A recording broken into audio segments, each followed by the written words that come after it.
What if Superman grabbed the president right out of the Oval Office? Who would have stopped him? I want to build a team of some very bad people who I think can do some good. You don't own me. Y'all jokers must be crazy. I'm not just many toys. What? You disobey me, you die. Irritate or vex me, I'm known to be quite vexing. I'm just forewarning you. you die. Let's play. Light it up!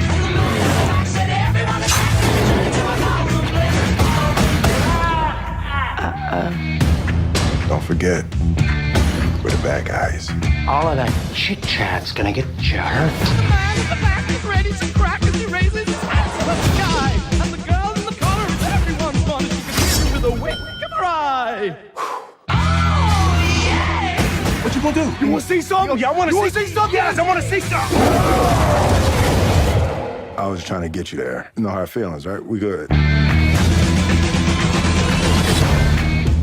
What you having? Beer. Whiskey. What am I, 12? How about you, hot stuff? Water. That's a good idea, honey.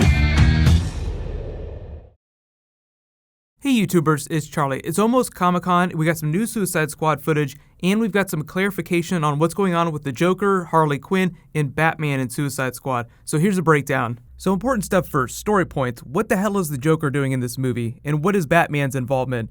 So the Joker has this laser-like plan to reunite with Harley Quinn. She's been in prison, 1, and 2, slightly less likely, even though she's still obsessed with him. Like, Margot Robbie was very clear that her Harley Quinn is completely obsessed with the Joker, despite all the terrible things that he does. So they have this really dysfunctional, loving relationship. But as much as we're gonna see her origin story in the movie, like she's already Harley Quinn when the movie picks up, but you learn some serious shit has gone down, death in the family style. So it sounds like Harley Quinn was a part of that. That also caused some estrangement from the Joker, despite the fact that they still care about each other. The Joker, of course, being very toxic in his desire for Harley Quinn. Like, it's really interesting to see the spin that they put on their relationship, because there have been so many different versions of it in the comics. Like in the animated series, the Joker is a little bit nicer to Harley Quinn. In the more recent comics, the Joker's more abusive. So we'll see what kind of spin they put on that in this movie. But Harley Quinn is part of the Suicide Squad. They have their mission.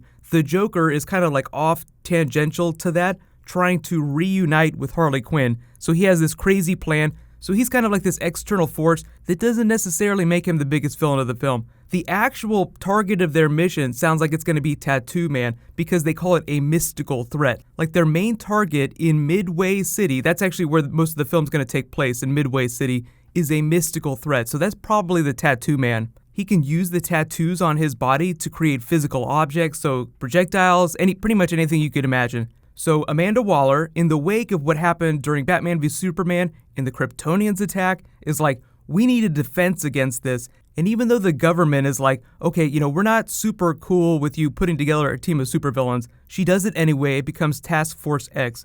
The first person that she recruits is going to be Enchantress. And just like we get to see Harley Quinn's origin story in this, we'll get to see Enchantress's origin story too. She's an archaeologist that gets possessed by an ancient witch. So they put together Task Force X, but what the hell is Batman doing in this film? Well, 1, I know a lot of people are like, what's on his face here? That's just a breathing apparatus. He's diving into the water, so that's just so he can breathe underwater. Nothing special about that.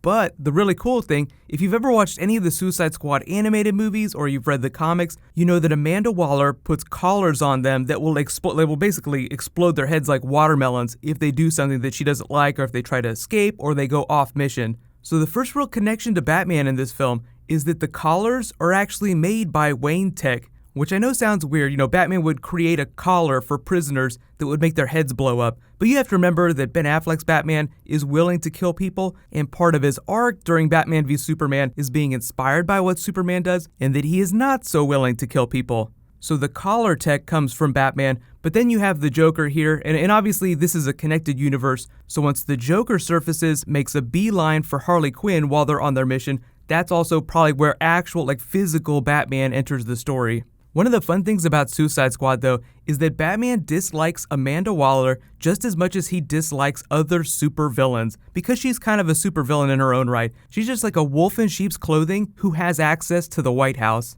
So Viola Davis is going to be fantastic in this film, but most of my attention now is going to be on the Joker trying to reunite with Harley Quinn and just completely derail the Suicide Squad's mission. Just absolutely does not care about that. Just like, okay Harley, pack your things, time to come home to our strip club. But Comic-Con, what's going on with the DC movies at Comic-Con? There is a Warner Brothers panel. They book like a mystery 2-hour block, just like they do every year, and then they'll bring a couple surprises. But the biggest films that they're going to be hyping are Wonder Woman and Suicide Squad. But I would expect most of the new stuff that you have not seen to come from Wonder Woman. They might sneak in some Justice League surprises too. That panel is going to be Saturday morning. And of course, I'm going to be doing a whole bunch of Comic-Con videos. When we get a little bit closer, I'll do some preview videos. So be sure to subscribe to get everything. And actually, I'll go ahead and start a new round of the giveaway now. There'll be a whole bunch of Comic-Con giveaways going on too. So all you have to do to enter is be a subscriber and leave a comment on this video. I'll just announce the winner the next time I post a DC video.